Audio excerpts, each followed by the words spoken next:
E agora falando dos direitos humanos de primeira geração, muito mais conhecidos como direitos de liberdade. É o primeiro dos pontos da Revolução Francesa: liberdade, igualdade, fraternidade.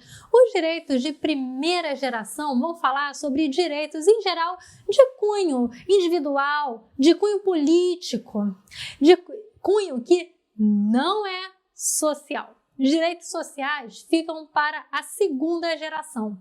Os direitos de primeira geração, a princípio, requerem do Estado uma conduta de abstenção.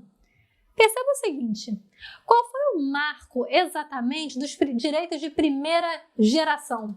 As revoluções burguesas, com o objetivo justamente de dar um stop, dar uma pausa no poder do rei, naquela monarquia francesa, por exemplo, no caso da Revolução Francesa. Perceba o seguinte: dentre os ideais da Revolução Francesa era justamente limitar o poder absoluto do monarca, o absolutismo, porque naquela época o que valia não era a vontade da lei, mas era a vontade do monarca. Então, nesse caso, o objetivo era justamente estabelecer um Estado de direito no qual fosse amparado na lei os direitos das pessoas. E esses direitos de liberdade, os direitos de primeira geração vão justamente servir para colocar uma pausa, colocar prender um pouco o poder do Estado. Daí que a gente fala que são direitos de abstenção.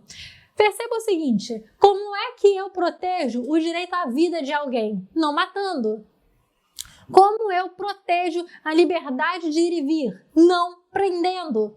Então, nesse ponto, esses direitos de primeira geração vão justificar uma conduta de não fazer do Estado, com o objetivo de proteger o indivíduo do arbítrio estatal na vida daquela pessoa. Nisso, a gente tem os direitos de primeira geração, direitos de cunho individual, de cunho político e que tem a ver com as liberdades. Característica principal: o cunho de abstenção estatal. Um cunho abstencionista não requer do Estado uma conduta prestacional, tal como se requer no caso dos chamados direitos sociais ou direitos de segunda geração, que é o que vamos ver no slide a seguir. Agora, no caso, o direito relacionado à igualdade. O marco desses direitos não foi mais a Revolução Burguesa. A Revolução Burguesa queria o quê?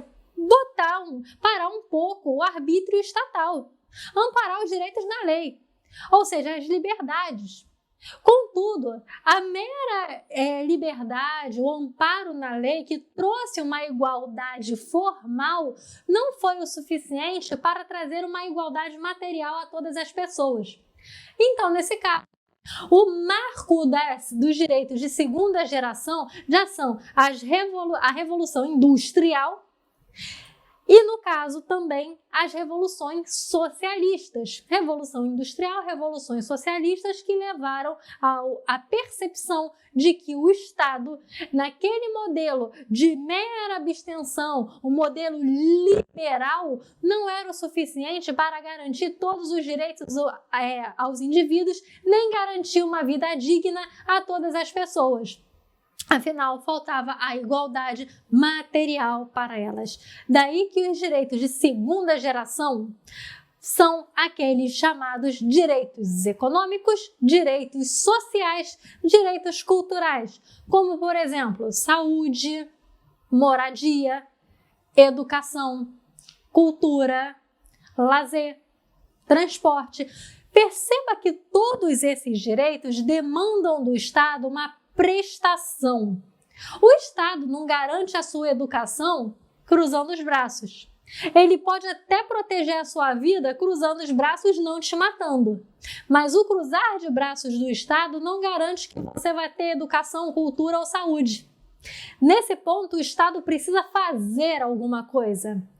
Destaca-se que Os direitos de segunda geração não teve o mesmo nível de aceitação por todos os estados, justamente pela postura de prestação que os direitos sociais requerem para a sua efetivação. Nisso, esses direitos dependem da chamada reserva do possível.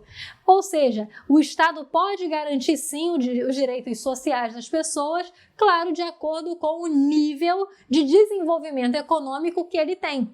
Não há como, por exemplo, obrigar a algum país pobre africano o mesmo padrão de educação e saúde que nos Estados Unidos existe. Agora, no caso, os direitos sociais, como eu comentei com vocês, surgiram mais por base da Revolução Industrial. O que aconteceu na Revolução Industrial justamente? Houve a Revolução Industrial, muitas pessoas foram para o centro da cidade. Aquele mercado, aquele novo mercado, aquela nova indústria não abarcou todos os trabalhadores. Começou a surgir um rol de pessoas doentes, um rol de pessoas desempregadas, porque o mercado não conseguiu absorver todas aquelas pessoas que estavam procurando emprego. Então, eram pessoas doentes, pela sujeira nas ruas, pelo excesso de gente, desempregados, pessoas tendo filho ali não tendo educação. Com tudo isso, houve a percepção de que o Estado deveria ter uma conduta prestacional.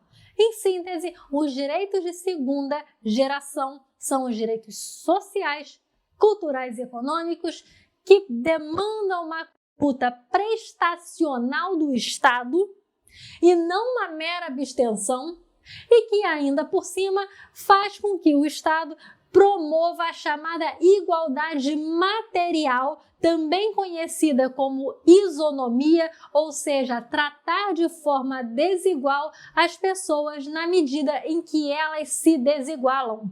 Ou seja, o Estado não tem que oferecer a mesma ajuda para um indivíduo rico que ele deveria oferecer a um indivíduo pobre. O indivíduo rico pode custear sua educação, o pobre não. Então, nesse caso, o direito social ele deve ser concedido, ele deve ter como amparo o princípio da igualdade material, também conhecido como princípio da isonomia. Agora vamos ver os direitos de terceira geração, que são os chamados direitos de fraternidade.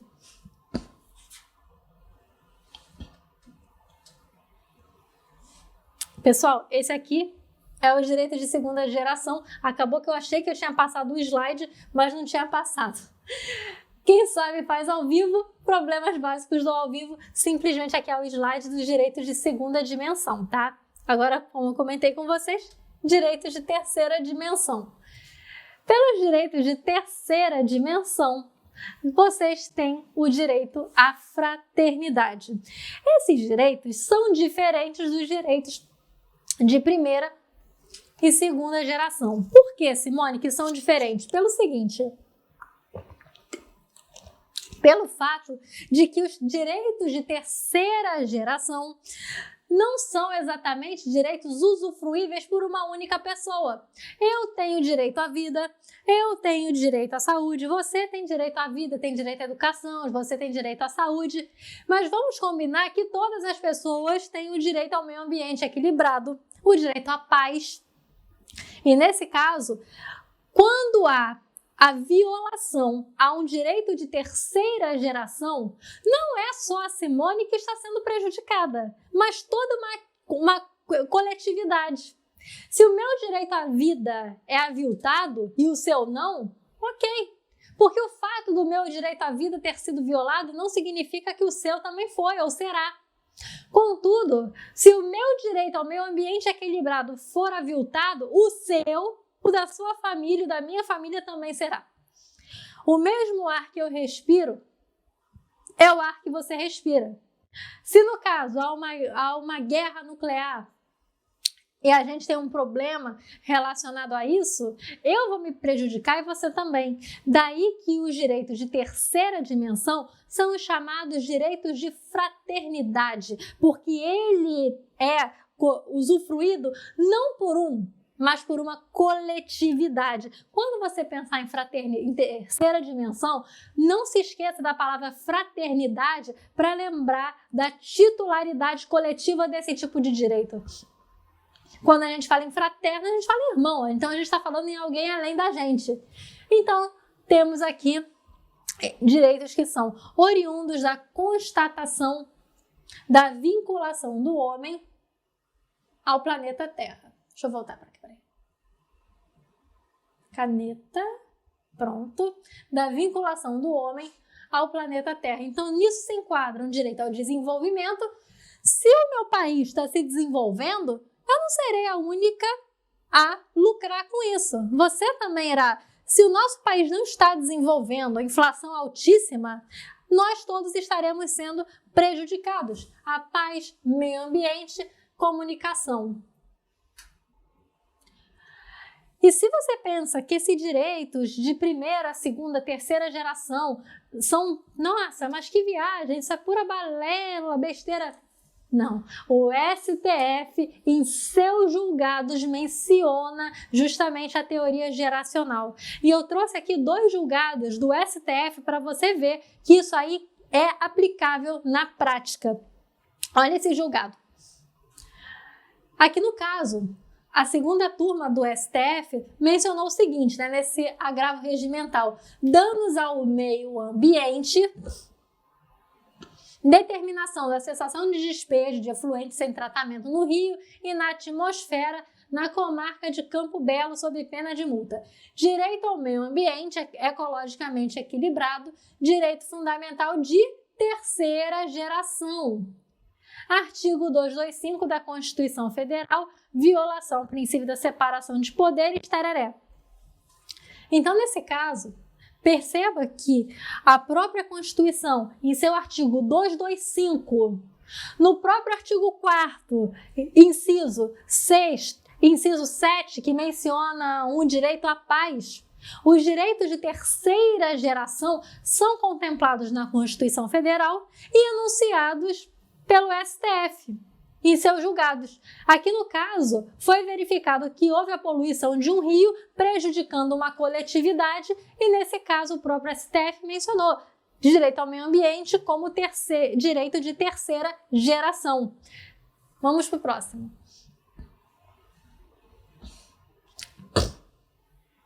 Eu escolhi esse julgado porque aqui ele traz todas as gerações em um único julgado. Para você ter certeza que isso é aplicável na prática, não é pura teoria dos direitos humanos. Quero mostrar para você a teoria ligando a prática para que você veja a aplicabilidade do que eu estou ensinando. Vejamos. Ter direito de terceira geração, princípio da solidariedade. O direito do meio ambiente, típico de terceira geração. Constitui prerrogativa jurídica de titularidade coletiva. Olha aqui a característica do direito de terceira geração, titularidade coletiva, direito de fraternidade, refletindo, dentro do processo de afirmação dos direitos humanos, a expressão de um poder atribuído não ao indivíduo identificado em sua singularidade, mas em um sentido mais abrangente, à própria coletividade social, enquanto direitos de primeira geração.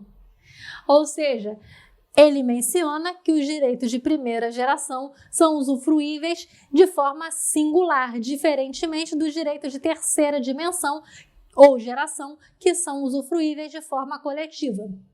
Seguindo. Tais como, de primeira geração, direitos civis e políticos que compreendem as liberdades clássicas negativas, o não fazer do Estado, ou formais. E os direitos de segunda geração, que são os direitos econômicos, sociais e culturais, que se identifica com as liberdades positivas que requerem um fazer do Estado, reais ou concretas, e acentuam o princípio da igualdade, os direitos de terceira geração que materializam os poderes de titularidade coletiva atribuídos genericamente a todas as formações sociais, consagrando o princípio da solidariedade marcando um importante processo de desenvolvimento. Perceba que só nessa decisão do STF, ele praticamente explicou cada geração dos direitos humanos. Aqui no caso ele usou a nomenclatura de direitos fundamentais porque ele está abordando a Constituição, mas a teoria geracional é mencionada pelo STF. É aplicável, não é mera teoria que você vê no livro e não aplica em lugar algum. O próprio STF utiliza a teoria geracional para fazer os seus julgados. Vamos prosseguir para o próximo slide, porque existem autores que defendem que há direitos de quarta ou quinta geração. Quarta e quinta geração. Vale destacar que esses autores, que falam, como Paulo Bonavides, eles são um pouquinho criticados, porque se entende que já é ampliar demais os direitos que já seriam completamente enquadráveis nos direitos das outras gerações, não precisando de mais um direito, mais uma geração de direitos fundamentais ou de direitos humanos. Aqui no caso, o Paulo Bonavides, como eu falei com vocês, ele traz uma nova geração, que é a quarta, e mais uma, que é a quinta. Então, o que seria essa quarta e quinta geração de direitos humanos? Vamos lá. No caso, a quarta geração, a quarta geração seria relacionado com a globalização, direito à democracia, no caso, a democracia direta, em que o indivíduo exerce diretamente o seu poder, não é o caso da nossa democracia é indireta, a gente escolhe os representantes que irão nos representar no poder, defesa do patrimônio genético, informação e ao pluralismo. Tudo isso aqui se refere a direitos de quarta geração. Prosseguindo, os direitos de quinta geração, quais são eles, São os direitos do futuro, direito da esperança, Direito do porvir, futuro da humanidade, geração da esperança. Ou seja, é algo a tutelar os avanços tecnológicos oriundos da internet. Então, perceba o seguinte: eu fiz uma pesquisa até mesmo para verificar se o STF utiliza a quarta e a quinta geração em seus julgados. E não, o STF não utiliza a quarta e nem a quinta geração em seus julgados. Quarta geração, como nós vimos, fala sobre globalização, democracia, patrimônio genético. Quinta geração, a geração da esperança, o porvir, os avanços da internet. E com isso, nós temos até aqui a quinta geração de direitos humanos, que é tratada por Paulo Bonavides.